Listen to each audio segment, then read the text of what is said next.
Okay, so for today's FTP, we are doing root port versus designated ports.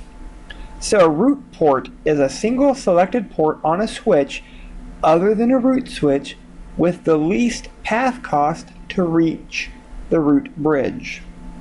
Meaning, on our root bridge, these will not be root ports. These will be designated ports. Going into that switch will be our root ports.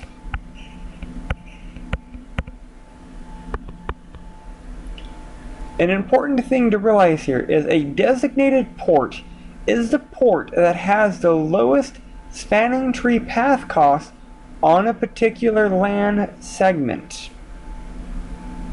The root port is the port on the switch with the least spanning tree path cost from the switch to the root bridge.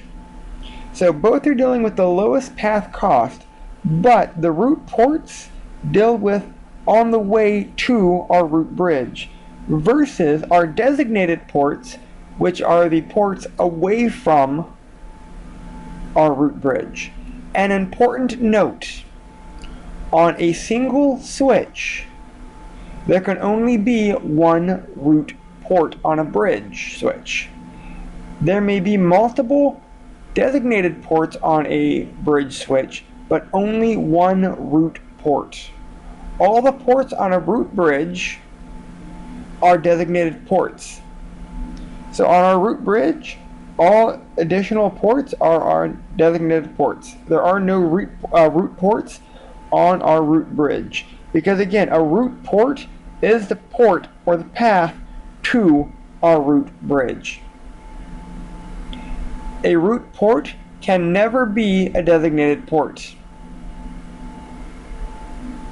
If one end of a LAN segment is a designated port, the other end is called a non-designated port marked as NDP.